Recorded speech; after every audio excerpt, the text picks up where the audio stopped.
Steve Jewin, MMA Mania. All right, Steve, you're on with the Swarm. Go ahead. The Swarm, Linton Vassell, how are you doing today, sir? Hello, I'm good, thank you. How are you? Excellent. I'm always good when I get a chance to talk to you, and you've got a fight we've already talked about before that's finally in front of you. You're getting this chance to fight Liam McGeary that I know you've wanted for a while, so how exciting is it that it's only a week away now?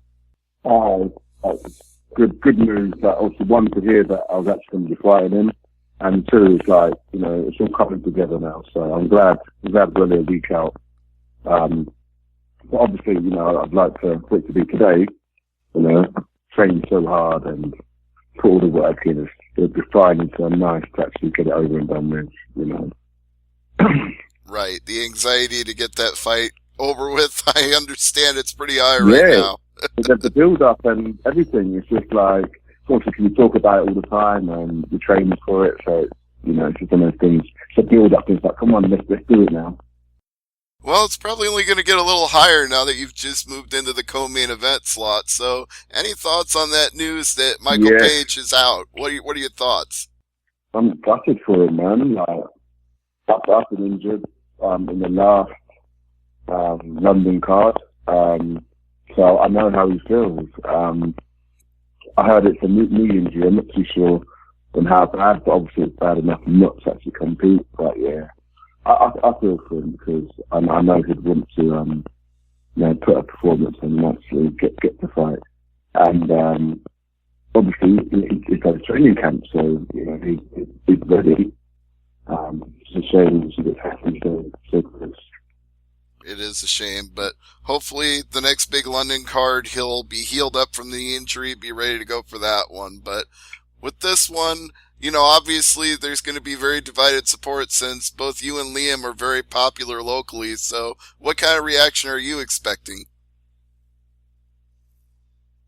Oh, I'm expecting boos and cheers because he can have his friends and family. I'm certainly have my friends and family and supporters, but I feel it's going to be electric. I feel like I've got a lot of support coming. So it's going to be crazy. And now we're getting pumped up.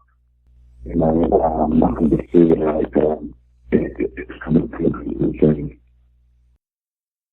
And with this opportunity in front of you, knocking off the former champion, putting together a third straight win, you have to feel that would set you up to pretty much face the winner of the Ryan Bader and Phil Davis fight if you got that win.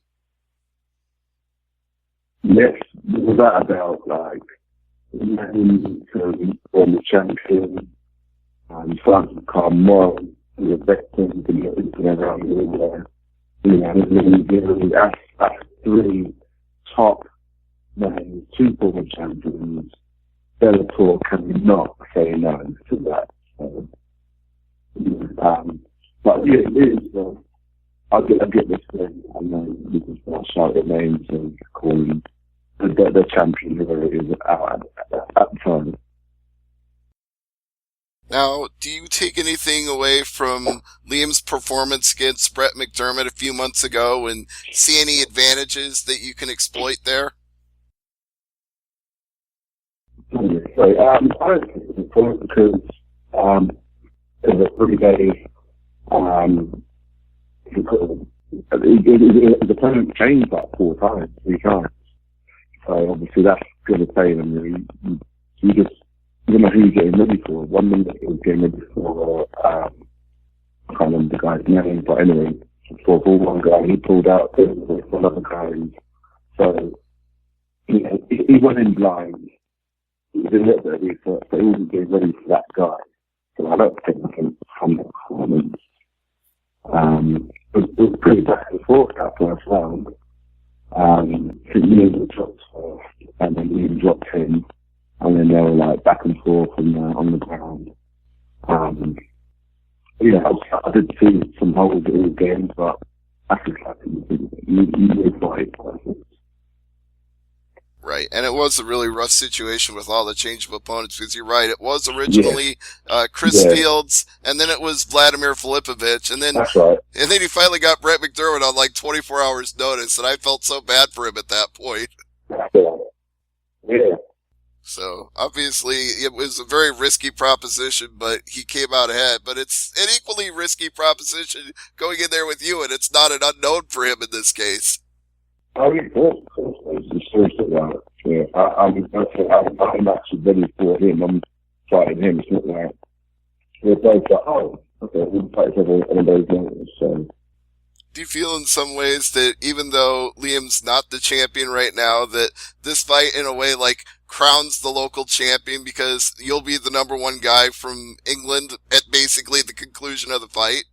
Yes, without a doubt. That's exactly what it is. It's like who's King of England, the two top light heavyweights in the UK. So that's exactly the way I see it. Obviously, pressure has not been a problem for you before. You're known for putting the pressure on people. That's why you're called the Swarm. But would you call it the biggest fight of your career, I guess is what I'm trying to say. Oh, yeah, without a doubt. I say, like, he's former champion, and he lost to, like, one of the best grapplers in MMA, Phil Davis, great wrestler. So there's no shame in that.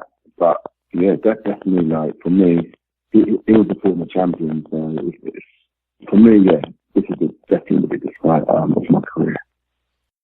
Well, in the previous two fights, you've had very dominant performances, one over the former champion Emmanuel Newton, and also over a contender in his own right in Francis Carmont. But what about getting back to what we used to know from you, which was highlight reel finishes and knockouts? Because it's been two decisions. Are you looking to go in there and maybe rock Liam?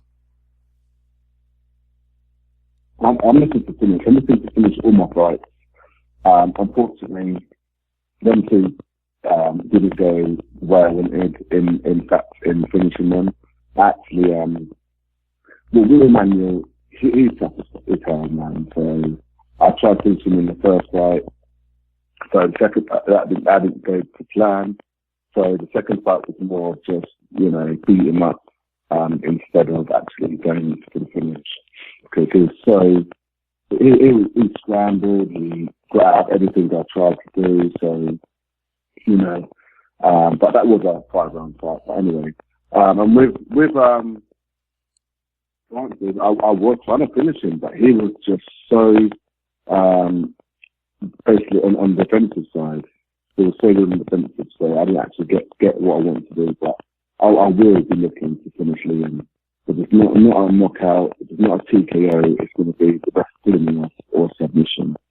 No, I'm not looking just for one thing, I'm looking for whatever comes. It's true, and submissions have been a specialty of yours as well, so I don't mean to diminish that in any way. That's it. I pull them off, I choke people out. That's exactly what I'm known for. Now, as for Newton, you mentioned that, the first fight didn't go your way. The second fight obviously did. But what surprised me was that he got released after that. I thought maybe there might be a third fight between the two of you down the road. Were you surprised when he was cut from Bellator? Yes. No surprised. We actually got fight of the year for that first fight we had. He was former champion, running through everyone. He beat Mo twice, he spin under, in back fist, 2 knockouts. It definitely was a main draw, he was beating everyone. And I was well surprised they actually cut him. And funny enough, me and Emmanuel was actually on Twitter and his Facebook actually trying to set up a third fight. We both didn't have opponents at the time, so let's get this third fight out of the way. It didn't happen. They put me against Francis, and then they cut him. So I was really surprised. Well, hopefully, maybe some point down the road he'll come back to Bellator. Who knows? Maybe even then you'll be the champion and he'll be challenging you for the title. Yes, imagine that would some kind of event, It certainly would be. But, of course, that road has to go through Liam McGeary first. And, I know you're not the guy to talk trash, so I'm not encouraging you to in any way. But at the same time, do you have any personal feelings with this fight, or is it just all business for you? Business, man. Seriously, I've got nothing against Liam. He's a good friend. We actually, both fought on the same team from the UK. We hang out when we actually are at the events. Let's do speak.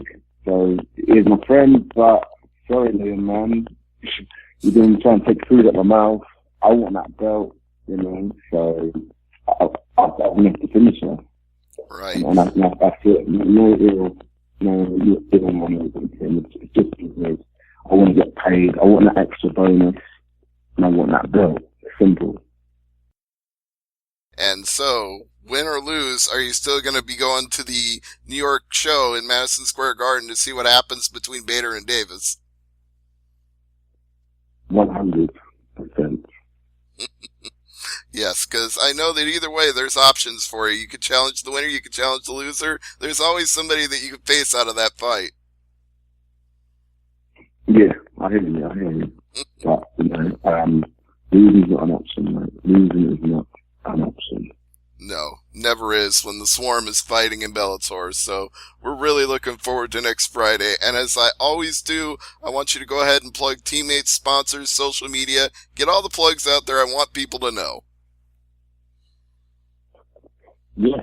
I'd like to thank over in America, in England, coaches, everyone that's helped me. It's like a team effort. It's not just me. I could do it without all you guys. Friends, family, obviously, like I said, thank you for the support, followers. Much appreciated all the help. You can follow me on Instagram and Twitter on LVB_the_Swarm. You can also follow me on my fan Facebook page, Linton Vassell, where you'll see all my fight dates, pictures and what I'm getting up to, and you know, etc. And obviously a big shout out to all my sponsors. They are the 86ers, the Warehouse, Milton Keynes, Row Rock, Heinz Motors, Atto Beauty, BT Lifeguard, Defense Soap, Alienware, Headmade, Determined Records, and Gordon Nutrition. Thank you guys. It comes over value. Right. It's a great list, and of course it's going to be a great fight May 19th at the SSE Arena. You're not going to want to miss it. Probably some tickets still left, but I bet they're limited, so if you're listening right now, don't wait and get them, because otherwise you'll be watching on Spike UK or Spike TV. So, Linton, thank you so much for the time. Thank you. And Dan, thank you as well.